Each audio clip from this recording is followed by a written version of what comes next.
Buenas tardes, hermanos, ¿cómo están? Dios me los bendiga. Qué bendición estar de nuevo en conexión con ustedes, estudiando la palabra de Dios. Espero que haya tenido un buen tiempo esta mañana, aprendiendo de la palabra del Señor, con su familia, con sus hijos, teniendo un lindo tiempo santo para glorificar a Dios. Vamos a entrar a Gálatas capítulo 3. Y nos corresponde los versículos 23 y 25. Si abran sus Biblias ahí, 3, 23 al 25. Dice la palabra de Dios: pero antes que viniese la fe, estábamos confinados bajo la ley, encerrados para aquella fe que iba a ser revelada, de manera que la ley ha sido nuestro ayo para llevarnos a Cristo, a fin de que fuésemos justificados por la fe. Pero venida la fe, ya no estamos bajo ayo. En esta tarde quiero traerles el tema de dos funciones más de la ley, que son bien importantes de entenderlas. El apóstol Pablo nos enseña en estos versículos precisamente estas dos funciones. Vamos a orar que el Señor bendiga su palabra. Padre, damos gracias por el privilegio que nos das de estudiar tu palabra. Gracias, Señor, por preservarla. Gracias por instruirnos y por revelarla para poder, Señor, nosotros aprender no solamente lo práctico de cada día en nuestras vidas, pero también el plan divino que tú tienes en general con tu pueblo, no solamente con el pueblo de Israel, pero también con tu pueblo que tú has salvado, que tú has redimido con tu sangre preciosa. Señor, enséñanos, bendice, Señor, tu palabra, y sea, Señor, para edificarnos y afirmarnos en nuestra fe, y que podamos continuar creciendo en el conocimiento de tu palabra, en el conocimiento de aquello que no conocemos sobre el plan divino que tú tienes. Y así, Señor, estar sabidos en nuestra vida que vivimos aquí y en la próxima que estaremos contigo. Bendícenos en el nombre santo de nuestro Señor Jesucristo. Amén. Dos funciones más de la ley. Como ya hemos recalcado, que algunas iglesias de Galacia estaban enseñando enseñanzas falsas. Ellos decían que una persona era justificada por obras y la ley. Es decir, una persona era lo único que tenía que hacer para ser aceptado por Dios es someterse a Cristo, pero también tenía que someterse a la ley y hacer lo mejor que pudiera, ¿verdad? Practicando la ley. Cristo es, ellos decían, Cristo es importante, sí, es importante, pero un compromiso para vivir por la ley también era esencial para ser salvo y ser aceptado por Dios, ¿verdad? Estas enseñanzas podrán sonar bien, pero la verdad es que la persona en la ley no solamente tenía que hacer lo mejor que pudiera, sino que en todo lo que hiciera tenía que hacer todo perfecto. ¿Ok? No solamente que tratar a la persona de hacer lo mejor. Qué bueno sería, pero no. La verdad es que la ley demanda que se haga todo de acuerdo a la demanda. No por cientos, no, ¿verdad? Sino que 100% de toda la demanda. Entonces, por eso se usa la palabra perfecto, de acuerdo a la demanda de la ley. Si el hombre se interesa en vivir con Dios, debe de ser perfecto. En otras palabras, reconociendo ser fiel, sometiéndose a la demanda, a cada petición, a cada regla, a cada, ¿verdad?, rito que demandaba la ley. Entonces, y la única manera que puede suceder es si la persona, en este caso hablando de perfección, es que si la persona pone su fe en Cristo Jesús. Es la única manera que alguien puede venir a ser perfecto, pero en Él, en el Señor Jesucristo, no en lo que haga la persona. So, Dios honra a la persona por lo que exactamente la persona ha confiado en Cristo. Dios se lo cuenta como justicia y acredita ese acto por fe, ¿verdad? Y eso es lo que agrada a Dios, ¿verdad? Tenemos la palabra de Dios que dice que sin fe es imposible agradar a Dios. Sin embargo, creer no significa consentir un pensamiento o estar en acuerdo de sí mismo que Cristo es el Salvador. Que está ese otro problema, que creer no solamente es poner en la mente y tener sabido algo sobre el Señor Jesucristo y decir, ok, no, sí, es bueno, ¿verdad? Creer en Cristo, y sí, pero eso eso no va conmigo, porque, o sea, la gente puede pensar así, y hay muchas religiones que de esa manera es que han creído en Cristo. El Cristo histórico, ¿no? El Cristo milagroso, ¿no? El Cristo que mi tía cree, que mi abuela creyó, el Cristo que tenían colgado, ¿verdad? En la cruz, en la pared. Entonces hay muchas maneras de manifestaciones de Cristo. Y entonces hay muchas personas que conciben el contexto ¿verdad? El contexto de Cristo por el conocimiento de la palabra y quién es históricamente, qué fue lo que hizo, ¿verdad? Por ejemplo, Michelangelo, como un pintor tremendo. Este hombre conoció el Cristo histórico, pero nunca conoció al Cristo Salvador. Son dos cosas diferentes. Hay mucha gente que conoce al Cristo histórico, al Cristo que sale en la Biblia, al Cristo que ahí dice en la Biblia, ¿verdad? Pero no lo conocen personalmente. Entonces son dos cosas bien diferentes. Y hay mucha gente que así cree en Cristo. Y desafortunadamente eso es parte de la confusión por no conocer la Biblia. Parte de la confusión porque Satanás también ciega a las personas, ¿verdad?, en el mundo para que no crean en Cristo. Y ese es parte del trabajo y el complot de Satanás para poder tener alejados a las personas y no entregados totalmente a Cristo, ¿verdad? Todo eso es parte de del trabajo del enemigo.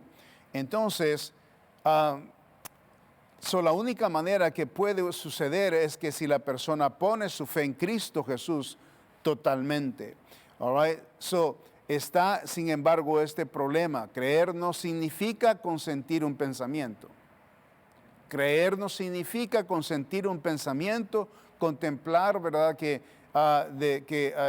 estamos de acuerdo, de que la persona está de acuerdo que hubo un Cristo o que hubo un Jesús histórico y que Cristo es el Salvador. Este sentir reina con los gnósticos también. ¿Okay?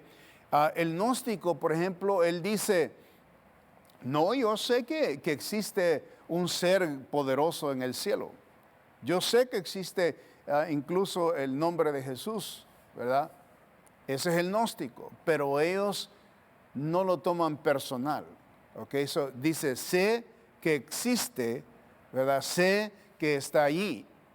¿Ok? El saber esto no quiere decir que la gente cree o que ha creído directamente en la persona de Cristo, ¿verdad?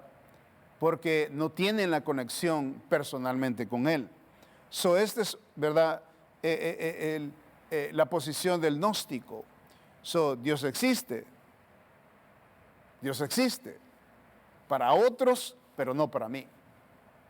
Recuerdo el dueño del edificio donde nosotros rentamos, el 2808, Mr. Borelli. Era italiano el señor, arquitecto, tenía sus propiedades. Llegamos a rentar nosotros ahí, ¿verdad?, la iglesia, el 2808.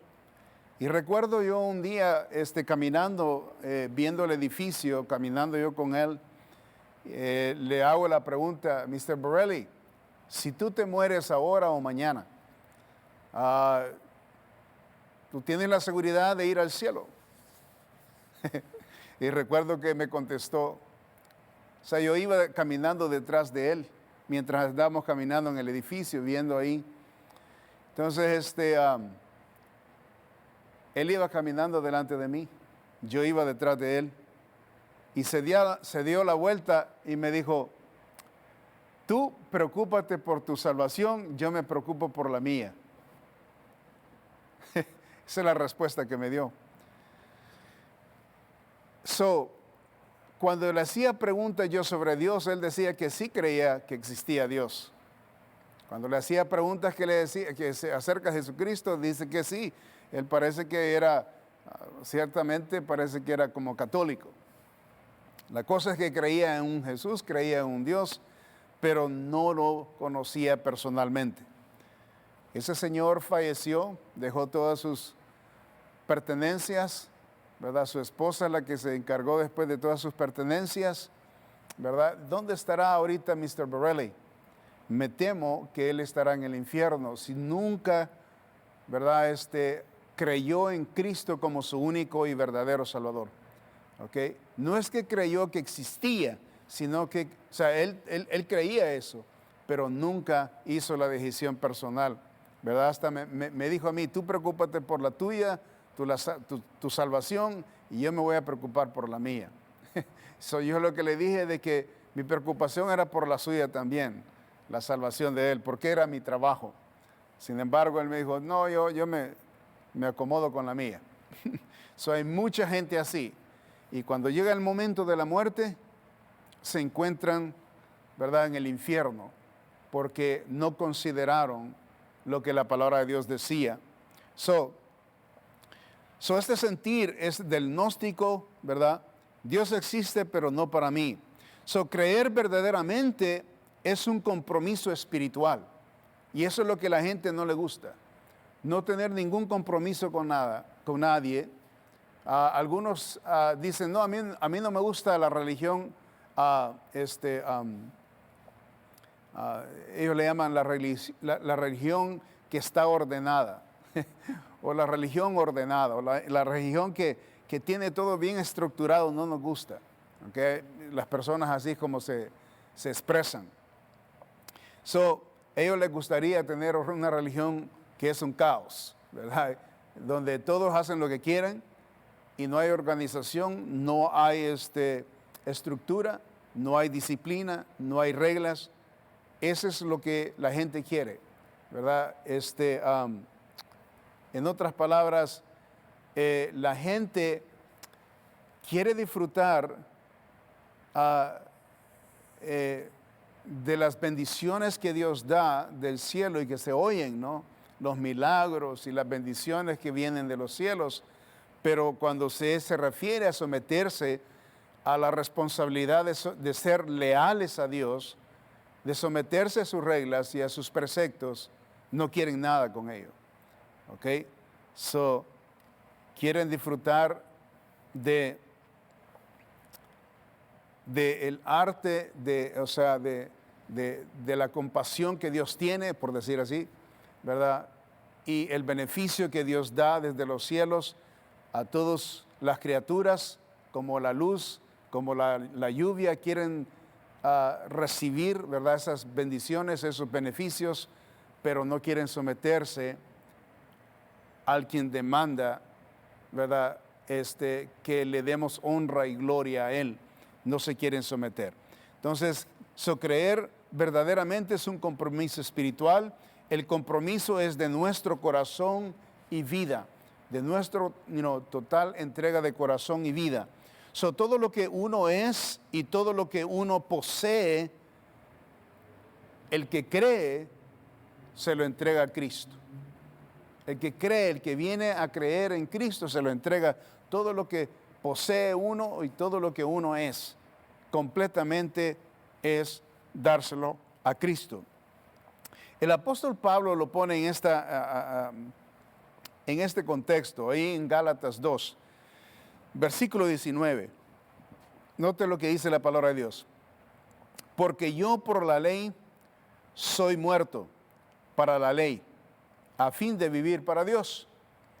Con Cristo estoy juntamente crucificado, y ya no vivo yo, mas vive Cristo en mí.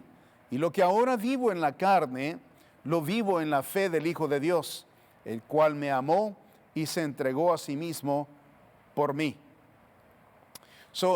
Ese es el sentir del compromiso cuando un cristiano de verdaderamente ha creído. Sabemos que Pablo era un fariseo de fariseos. Este varón era un erudito en la ley. O sea, erudito era un conocedor tremendo de la ley. Era un líder de la nación de Israel. Era un fariseo. Ellos eran los jueces, ellos legislaban leyes, ellos sometían a la gente a que ejercieran las leyes. Ellos eran líderes. Este varón era líder. Tenía una posición tremenda, ¿verdad? En la nación. Sin embargo, todo eso, la posición, la popularidad, la erudición, el conocimiento que tenía, todo eso, el apóstol Pablo en Filipenses habla de que todo eso lo tomó como basura para perseguir a Cristo, para estar en Cristo. Eso es lo que es una entrega total cuando creemos en Cristo. Es todo lo que somos, todo lo que tenemos, ¿verdad? Y todo lo que representamos, se lo entregamos al Señor Jesucristo. Con Cristo estoy juntamente crucificado. Ya no vivo yo, sino que Cristo vive en mí. Y lo que vivo ahora en la carne, dice, lo vivo para agradar, por supuesto, al Señor. Y note, lo vivo, dice, en la fe del Hijo de Dios, el cual me amó y se entregó a sí mismo por mí.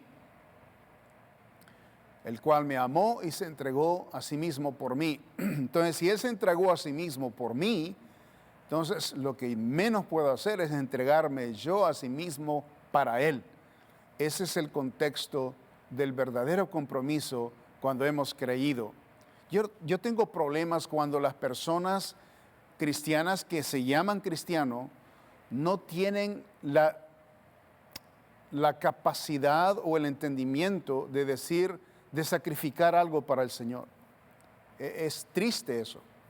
O sea que todo es para mí, todo es para mí, todo lo que me conviene, todo lo que a mí me conviene, no lo que conviene a Cristo. El apóstol Pablo habla de eso con Timoteo, ¿no? Que la gente hace lo que le conviene a cada uno de ellos y no lo que conviene para Cristo. Y así es. Eso para mí no es un compromiso. Si yo pongo mis cosas primero, personales, si yo pongo las cosas personales primero antes que Dios y las del Señor Jesucristo, entonces este cristianismo no es un compromiso. No estoy comprometido. El que está comprometido, Cristo viene a ser primero. Dios es primero y lo demás es secundario. Y yo sé que eso suena bien drástico y suena muy estricto, pero ese es el compromiso verdadero. Si vamos a ser verdaderos cristianos, entendámoslo. Esto es lo que es, ¿verdad? No reservarnos nada con nuestro Señor Jesucristo. Un día vamos a entenderlo, ¿verdad? Y vamos a entenderlo de que valió la pena vivir para el Señor. Eso es lo que es esto. ¿Cuáles son las últimas dos funciones de la ley? Ahora, le di todo esto como introducción porque lo que vamos a hablar sobre las dos funciones tiene que ver también, ¿verdad?, en contraste con la fe. Y por eso es importante, ¿verdad?, entender también la función de la ley, ¿verdad?, en contraste con la fe. Y eso es lo que estamos ahorita tratando de presentarle. Veamos número 1, la primera función fue una etapa de encierro. Fíjese bien, la primera función, ¿verdad?, de las dos funciones aquí de la ley fue una etapa de encierro. Y eso es lo que dice el apóstol Pablo en el versículo 23. Dice, pero antes que viniese la fe, ¿okay?, antes que viniese la fe, estábamos confinados bajo la ley, encerrados para aquella fe que iba a ser revelada. Antes que viniera la fe, ¿okay?, la autoridad de la ley limitaba al hombre bajo sus normas, bajo sus ritos y demandas. La gente no creía por fe, sino que creía porque lo que decía la ley y demandaba de la ley, de acuerdo a sus ritos y sus normas. Y entonces, ¿verdad? Las personas que estaban practicando la ley se sometían a la ley. El apóstol Pablo dice que lo expresa como un encierro. Dice, note el versículo ahí, haz de cuenta el caso como que están encarcelados, ¿verdad? Pero antes que viniese la fe, antes que viniese la fe, ¿ok? Estábamos confinados bajo la ley, encerrados para aquella fe que iba a ser revelada. Encerrados, ¿ok? Habla literalmente que había una etapa de encierro antes que se manifestara la fe. Antes que muriera Cristo por los pecados del mundo, el hombre era puesto bajo la ley. Cuando decimos antes que viniese la fe, okay, antes que viniese Cristo y muriera, ¿verdad?, por nosotros, eso es lo que eso significa. La ley lo guardaba, lo custodiaba casi como a una prisión. Por eso el apóstol Pablo lo encierra, ¿verdad? Habla el encierro, ¿no? Es como una prisión. Ahora, ¿por qué sucede esto? Bueno, como la ley encerraba todo bajo pecado, ¿se acuerda? Hemos estado hablando de que la ley encierra todo bajo pecado. Entonces, esto es el problema. Por esta razón el hombre era aprisionado al pecado. Se fija, aprisionado al pecado. Ahora, ¿cómo esto sucede?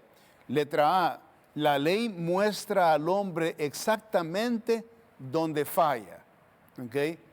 Exactamente donde falla. Entonces, la ley muestra al hombre exactamente donde falla.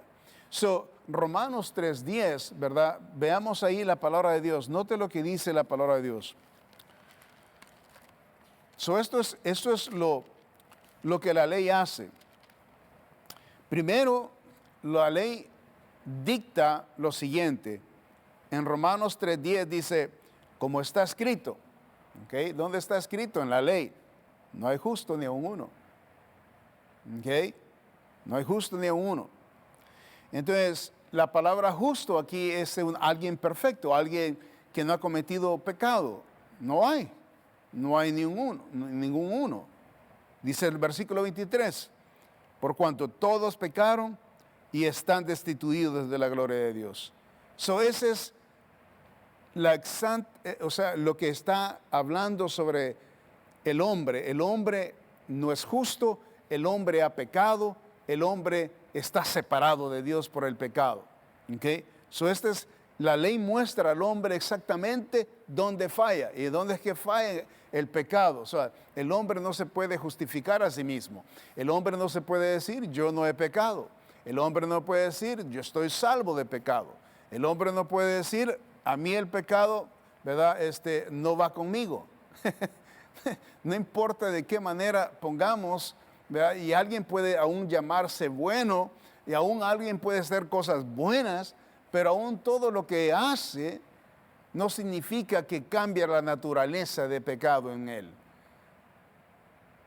Qué tremendo, ¿no? Esa es la realidad. Entonces, la ley muestra al hombre exactamente dónde está, dónde falla. ¿Okay? Y falla, por supuesto, desde el momento que nace aquí en la tierra. El momento que toma, ¿verdad?, la naturaleza humana, todo ser humano entra a la familia pecadora. Nadie se puede escapar, ¿verdad? Nadie. Eso es lo que la ley hace. Muestra exactamente dónde el hombre falla. Número 2, la ley acusa y condena al hombre. Fíjese bien. La ley muestra al hombre exactamente dónde falla y el hombre, y la ley acusa y condena al hombre. quiero llevarles a la historia de esta historia de esta mujer que fue encontrada en adulterio. En el capítulo 8 de San Juan, la historia se manifiesta bien precioso. Aquí sucede algo muy precioso que nos enseña en la ley y también de la gracia, algo muy precioso. Veamos el capítulo 8, versículo 2, la historia se desarrolla de esta manera. Y por la mañana volvió al templo, este es nuestro Señor Jesucristo, y todo el pueblo, note, vino a él. O sea, una gran multitud vino a él. ¿Okay? El Señor les enseñaba en las sinagogas, en el templo, y entonces el versículo 1 se nos dice, y Jesús se fue al monte de los olivos. Después de estar en el monte de los olivos, por la mañana volvió al templo, y todo el pueblo vino a él, y sentado él les enseñaba. Entonces, los escribas y los fariseos le trajeron una mujer sorprendida en adulterio, y poniéndola en medio, le dijeron: Maestro, esta mujer ha sido sorprendida en el acto mismo del adulterio. Y en la ley, aquí está, la autoridad, la ley, nos mandó Moisés apedrear a tales mujeres. Tú pues, ¿qué dices? Qué tremendo eso. Vemos aquí, hablando de la ley, cuando nos enfocamos en la ley nos muestra dos colores, blanco y negro, ¿ok? Para poder entenderlo. Blanco y negro, esto es blanco y esto es negro. O sea, lo blanco es lo bueno, lo negro es lo malo. ¿Ok? Así está, bien claro, ahí no hay para dónde. Entonces, vemos aquí que la ley, en el caso de lo que estamos viendo, la ley busca al culpable y le cobra su ofensa inmediatamente. No hay misericordia, no hay justicia, no hay nada de compasión, ¿verdad? Inmediatamente la ofensa es cobrada. Encuentra a la persona quebrantando la ley, inmediatamente dice lo que tenía que suceder con el individuo. Entonces, no hay misericordia ni justicia, sino lo que hay es juicio. Juicio. Después de haber quebrantado la ley, lo que viene es juicio. Eso es lo que la ley es. Tremendo, es tremenda. Condena al hombre, ¿verdad? Y acusa al hombre y lo condena inmediatamente. Ahora, hablando de la situación que estaba sucediendo aquí, según los fariseos, habían atrapado a nuestro Señor Jesucristo.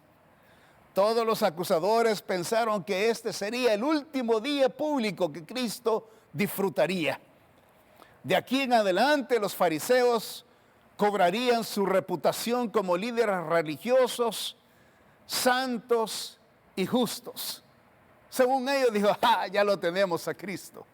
Ahora sí, ahora sí en público va a quedar mal este Señor. Hablando de nuestro Señor Jesucristo. Ahora, si esta trampa se la hubieran hecho a cualquier otro hombre, ellos hubieran prevalecido. Pero en este contexto se trataba del perfecto Hijo de Dios, quien fue concebido sin pecado. Esta trampa no funcionó para él, porque él era sin pecado. El Señor hace la pregunta perfecta, ¿verdad?, para tergiversar lo que ellos estaban haciendo contra él. Y algo bien precioso que me encanta esto. El Señor hace la pregunta perfecta, la cual los que están bajo la ley escuche bien, la pregunta que el Señor hizo a toda esta gente que estaba ahí, el que está viviendo bajo la ley, es imposible que responda negándose a tal acusación. Y la pregunta que el Señor hizo fue la siguiente: el que de vosotros esté sin pecado. Esa es la pregunta que el Señor hizo. Y eso fue una bomba para el que está bajo la ley. El que está funcionando bajo la ley. Dijimos en la palabra de Dios en Romanos, no hay justo ni aun uno. Todos por el pecado separados de Dios. ¿Ok? So viene este grupo y traen a la mujer que supuestamente había encontrado en adulterio. Y la acusan y la condenan y están listos para llevar a cabo el juicio. Que tenía que ser apedreada. Y como le hicieron la pregunta al Señor Jesucristo para agarrarlo, ¿verdad? Y tentarlo y ponerle la trampa, el Señor hace la pregunta. La pregunta que le hicieron a él el Señor contestó con otra pregunta. Y dijo, el que esté libre de pecado, tire la primera piedra. Y el Señor los dejó con ellas. La palabra de Dios dice que él volvió a hacer lo que estaba haciendo, parece que estaba escribiendo en el piso. Y volvió a hacer eso. Y ya, se desconectó, es todo lo que le dijo. Y la palabra de Dios nos comunica que uno por uno la conciencia les dictó la gran verdad. La persona que vive bajo la ley, la misma conciencia condena de la realidad del pecado al individuo. Y eso es lo que vemos aquí. Porque ¿quién puede decir, no, pues yo no he pecado? ¿Quién podría decirle al Señor? Aún los niños, dice la palabra de Dios aquí, que desde los más pequeños, ellos, dice ahí, versículo 7, 8, dice, inclinándose de nuevo hacia el suelo, siguió escribiendo en tierra.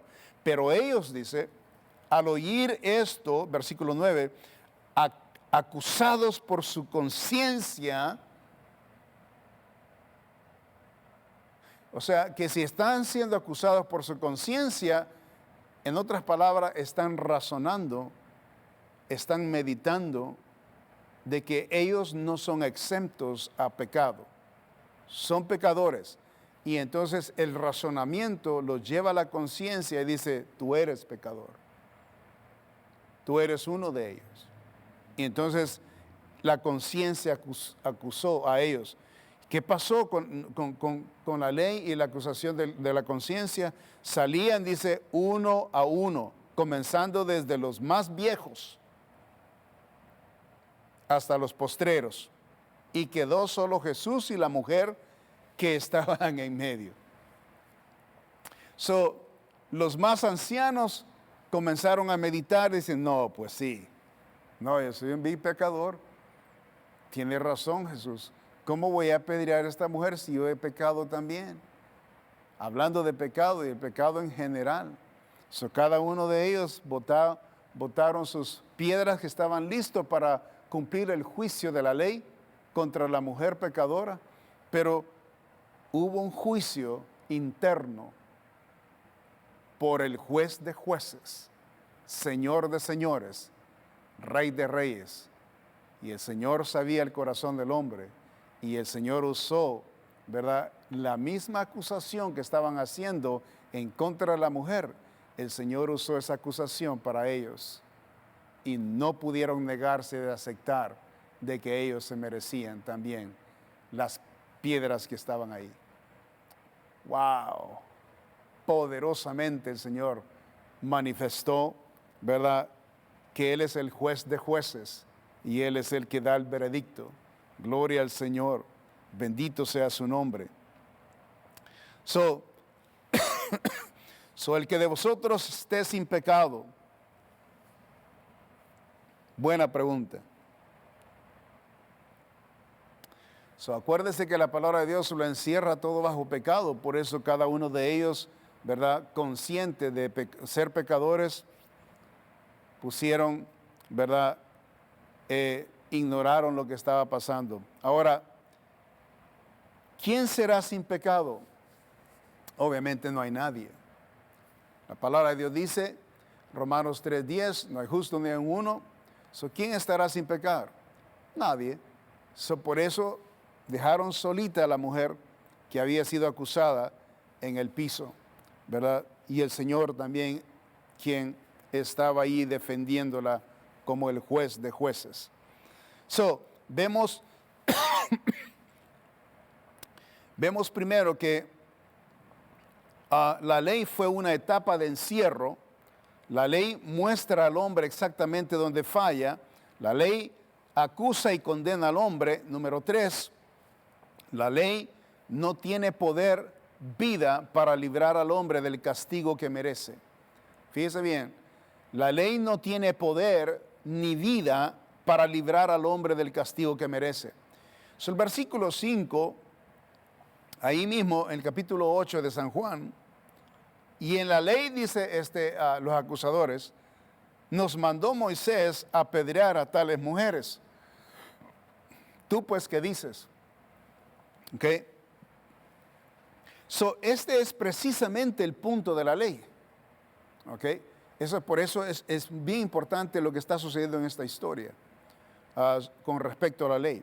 Este es precisamente el punto de la ley. O sea, que el punto de la ley es que condena al hombre y lo encierra bajo su pecado. Ahí está la mujer a la merced de los acusadores, sin poder defenderse, sin poder ser libre por ningún medio terrenal. Ahí está la mujer, me imagino llorando, me imagino ya esperando que las piedras vinieran a destruir su cuerpo físico. Pero había algo consciente que ella estaba segura, ella conocía la ley. Y como vivían por la ley y bajo la ley, no salió corriendo, no salió, ¿verdad? Sino que esperó allí que la ley diera el juicio final. Y la pena máxima, por supuesto, estaba esperando ella. Y estaba callada, porque ella sabía que vive bajo la ley. La ley demandaba la muerte de ella porque la encontraron precisamente quebrantando la ley. Entonces la ley la condena y ahora se merece juicio. Y ahora está callada sin que nadie la defienda. Si Cristo no hubiera estado allí, si ponemos a Cristo fuera de la escena, esa mujer hubiera sido apedreada ahí. Y esto legalmente, delante de cada conciencia de los hombres que iban a tirar las piedras, porque viven bajo ello. Entonces, están encerrados en la ley, bajo la autoridad de la ley, bajo la condena de la ley. Se fija qué tremendo es la ley. La ley es tremenda. El que la quebranta recibe, ¿verdad?, la condena y el juicio cabal a la medida que ha sido medida. Note aquí algo bien interesante que encontramos. La ley acusa, apunta el dedo y muestra todas las fallas, pero no ayuda a reparar, no ayuda a cambiar ni a librar al individuo. Ahí está la mujer esperando la muerte. Y la única esperanza para esa mujer fue que tuvo la bendición que nuestro Señor Jesucristo fuese el juez y no el sumo sacerdote. Que si hubiera sido el sumo sacerdote el cual estaba operando en el templo, el que hubiera estado ahí en vez de Cristo, esa criatura hubiera sido apedreada, ¿verdad? Y hubiera sido derramada la sangre pecadora en el piso. La única esperanza para esta mujer fue que estuvo el juez de jueces enfrente de ella en el momento preciso que lo necesitaba. ¡Wow! ¡Qué tremendo!, ¿no? Imagínense que en el momento que una persona muere y va a la presencia de Dios, al juicio celestial, y no tiene al juez de jueces o al abogado que lo defienda, ¿verdad?, enfrente del Padre Celestial, ahí es donde va a venir la condena. ¿verdad? Las personas van a ser separadas y no al fuego eterno, ¿verdad? Porque no creíste, te sometiste a vivir en la ley, ¿verdad? Y no creíste en que proveyó la gracia, el que trajo la esperanza de vida eterna, el que trajo, ¿verdad?, la solución al pecado, y lo ignoraron y lo desplazaron y ¿verdad?, no le pusieron atención. Entonces ahí será el crujir de dientes, dice la palabra de Dios, cuando llegue el momento, ¿verdad?, de la condena. Qué tremendo va a ser. Imagínense ese juicio que vemos aquí en la Escritura, ¿verdad? Estamos viendo como un preludio de lo que va a suceder en el cielo, ¿verdad? Cuando el Señor levante a los muertos, ¿verdad?, que han muerto sin Cristo, y estarán enfrente del trono blanco, y ahí es donde será, ¿verdad? La palabra de Dios nos enseña en Apocalipsis que van a ser juzgados desde los pequeños, dice, desde los ricos, los pobres y toda clase de personas serán juzgados. Qué tremendo. Por eso es importante que la gente en nuestro tiempo, en este tiempo, reconozcan quién es el que ha proveído, ¿verdad?, la otra alternativa de la ley. Y la otra alternativa es la gracia, ¿verdad? La ley condena, pero la gracia no. Y esto es lo que vamos a observar aquí, algo bien precioso. La única esperanza, ¿verdad?, es del juez de jueces, gloria al Señor.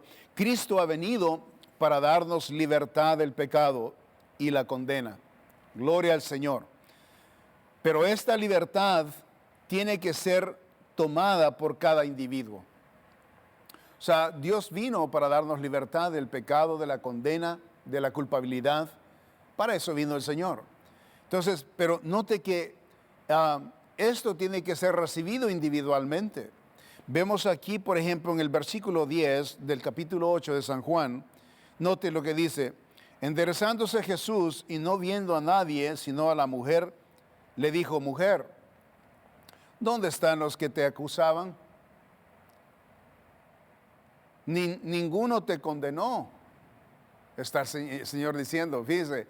Ahora, sabemos que estaba siendo condenada por la ley, ¿verdad? Porque por eso se la trajeron al Señor. Pero ya ahorita que estaba solo el Señor, ¿verdad?, y la mujer en la escena, el Señor dice: hey, ninguno te condenó.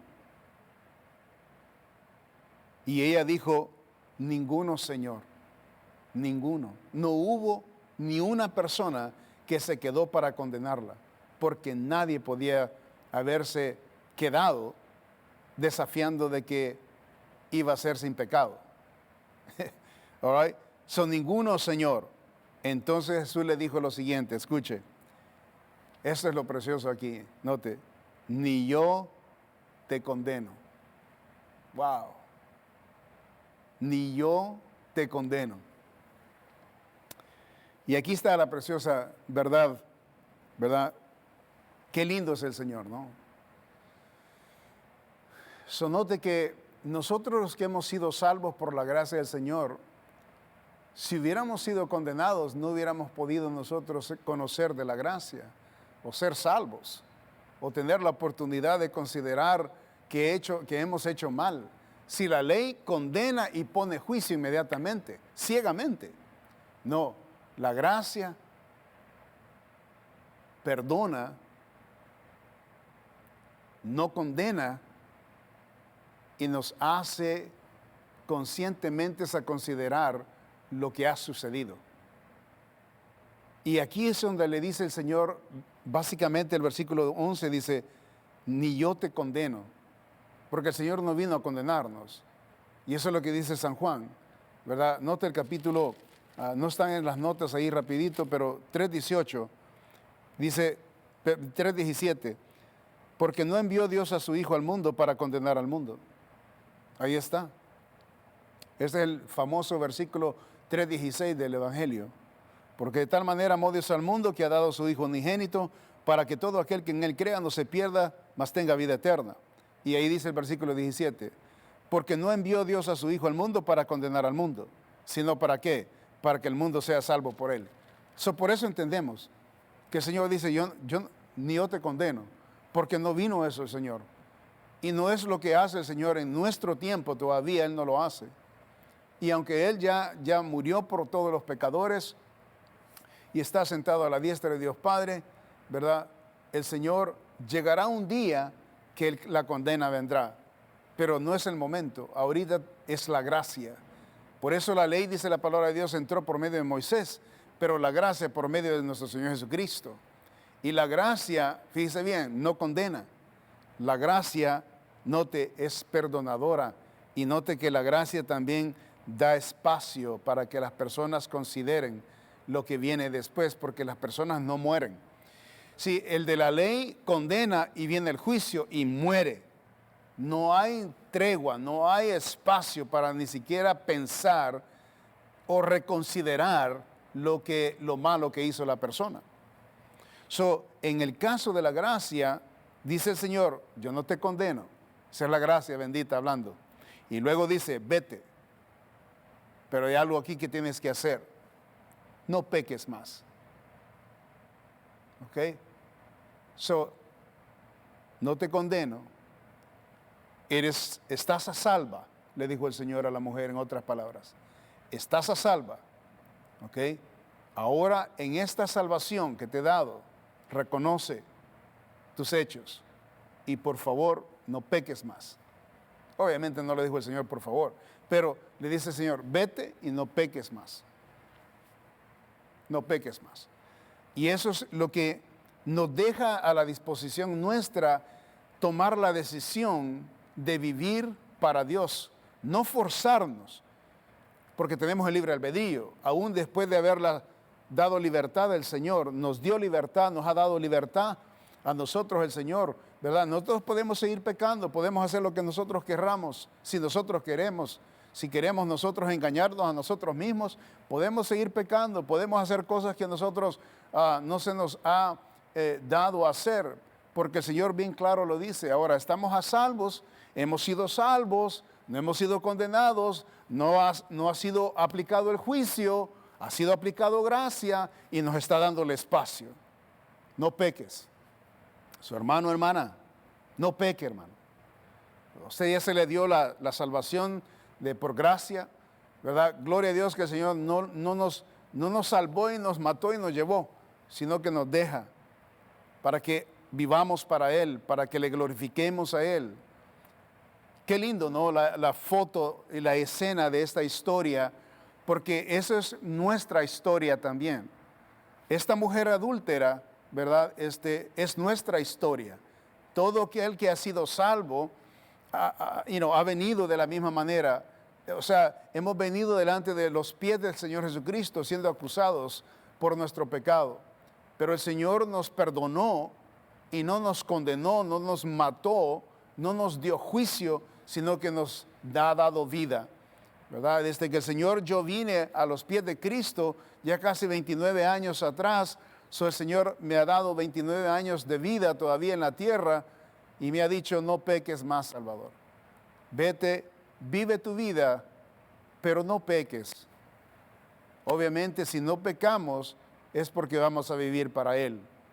Y eso es lo que dice el apóstol Pablo. Gloria a Dios. Qué lindo, ¿verdad? Es la obra bendita del Señor.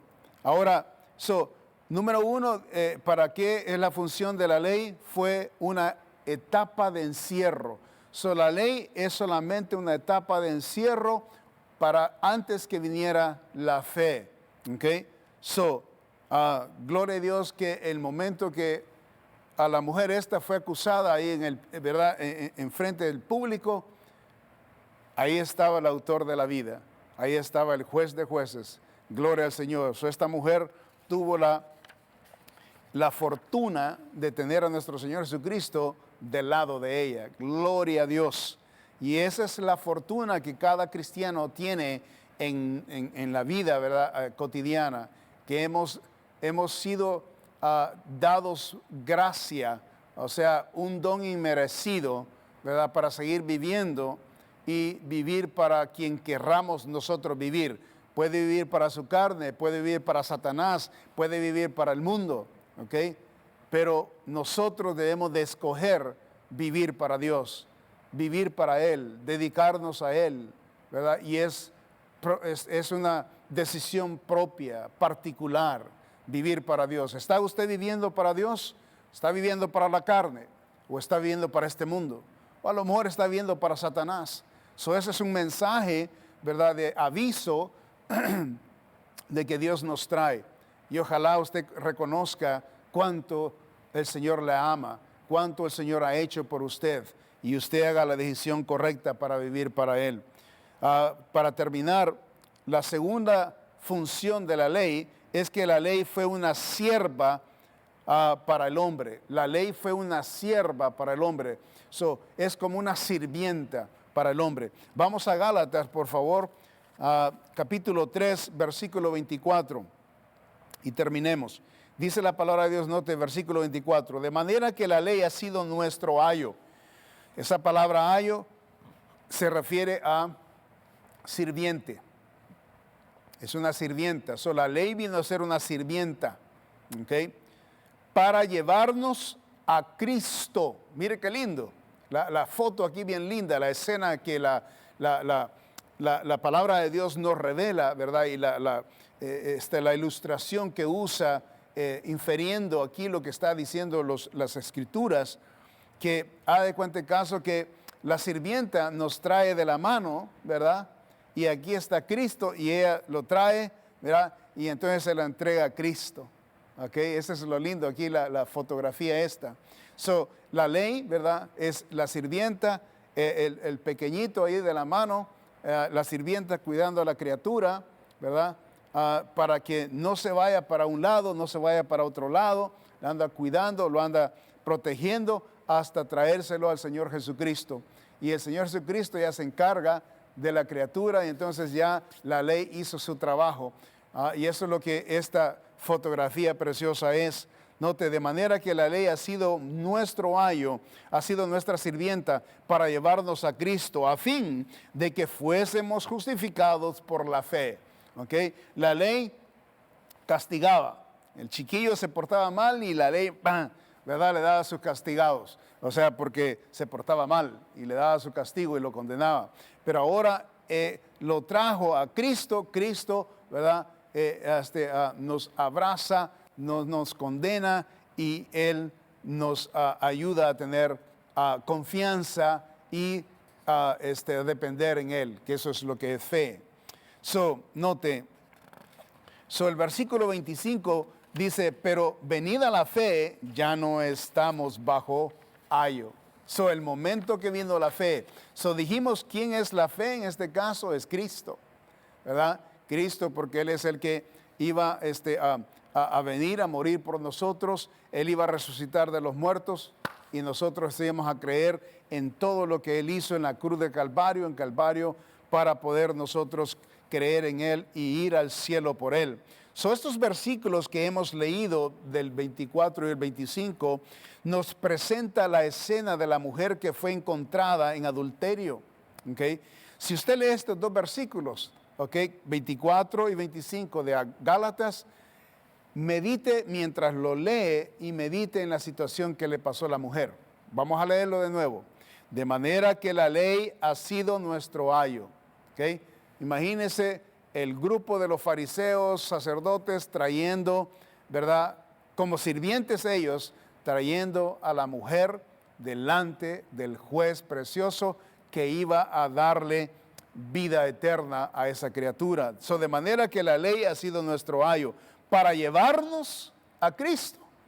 La mujer fue llevada a Cristo en ese momento, a fin, dice, de que fuésemos justificados por la fe. La mujer ahí, ¿verdad?, por la gracia del Señor Jesucristo fue salva, no fue muerta, ¿verdad? Y ahora se le da la oportunidad de que ella viva por fe, creyendo, no pecando, no quebrantando ninguna ley, no más. Ahora sí, poner en práctica, ¿verdad?, y lo que le dijo el Señor Jesucristo, no sigas haciendo lo equivocado. ¿Ok? Ahora el versículo 25. Pero venida la fe, este es Cristo, ya no está bajo ayo, libre está de la ley. So, esta mujer, en el momento que la tiraron ahí, ¿verdad? Literalmente, los acusadores de la mujer no se daban cuenta que al traer a la mujer en la presencia de Cristo, ellos le estaban haciendo un gran favor a la mujer. Porque si la hubieran juzgado sin Cristo, la hubieran matado.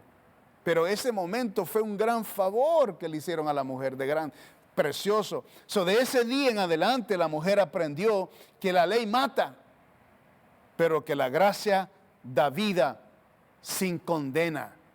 Qué lindo lo que aprendió esa mujer, ¿verdad? Y hay de esa mujer si haya seguido pecando. Hay de esa mujer que, ¿verdad? Que se le perdonó y continúa haciendo lo que ella quería y metiéndose con otros hombres y quebrantando la ley del Señor y quebrantando la moralidad de Dios. Hay de esa mujer.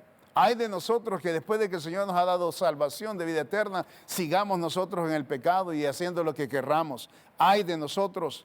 Son los acusadores, por supuesto, eran los practicantes de la ley. A ellos se les confió a ser guardianes y ejecutadores de la ley. En la escena de la mujer acusada del adulterio, ellos como siervos de la ley trajeron a la criatura el verdadero maestro, para que él le instruyere correctamente aplicando la ley, siendo Cristo el final de la ley. La Biblia así dice que Cristo es el final de la ley. Todo, ¿verdad? Por eso el ayo, que es la sirvienta, lo trae al Señor Jesucristo. De ahí para allá no hay nadie más que pueda responder por nosotros. No hay nadie más. Cristo es el único que responde por nosotros. So, cuando el Señor le dice allí que no peque más, no te condena nadie. El Señor, sabemos nosotros que nuestro Señor Jesucristo es el que ha venido a morir por nosotros. Quiero que lean estos versículos para cerrar. Romanos capítulo 8, versículo 33, rapidito. Romanos 8, 33. ¿Quién acusará a los escogidos de Dios? Dios es el que justifica. ¿Quién es el que condenará? Cristo es el que murió, más aún el que también resucitó, el que además está a la diestra de Dios, el que también intercede por nosotros. ¿Quién nos separará del amor de Cristo? ¿Tribulaciones, o angustia, o persecución, o hambre, o desnudez, o peligro, o espada?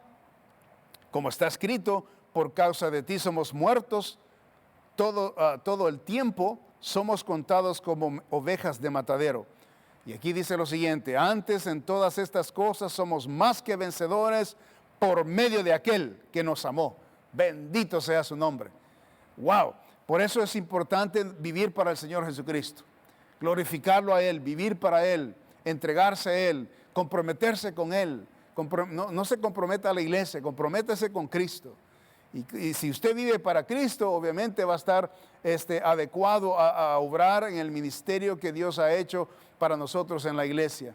Pero lo más importante es que nosotros dediquemos al que nos amó, dediquemos nuestras vidas al que nos amó, dediquemos nuestras acciones al que nos amó, nuestras metas al que nos amó. A Él tenemos que adorarle y glorificarle. Me imagino que esta mujer quedó bien agradecida. Imagínense, en el momento de ser apedreada, viene la salvación por gracia y sin condena. Qué lindo, así nos dio el Señor la vida eterna a nosotros. Vino en un momento preciso, yo recuerdo en mi vida. Yo sé que quizás cada uno de ustedes puede, ¿verdad?, relacionarse con esta gran realidad, que el Señor vino a su vida en el momento preciso y le dio salvación y no la condenó, ni murió en ese momento, sino que le dijo: vete y no peques más, vive para mí, glorifícame, muéstrame que me amas, porque dice la palabra de Dios: el que le ama al Señor, ¿verdad?, hace lo que Él dice. ¿Okay? El que le ama al Señor hace lo que Él dice. ¿Y qué es lo que dice el Señor? Vete y no peques más. Necesitamos, hermanos, vivir para el Señor, glorificando. Somos más que vencedores por Él, por el medio de aquel que nos amó. Gloria al Señor. Bendito sea su nombre. Espero que haya sido de bendición estas últimas dos funciones de la ley, para que entienda la importancia, ¿verdad?, el contraste de la fe y confiar en Cristo como nuestro único Salvador. Tengan buen día. Dios me los bendiga.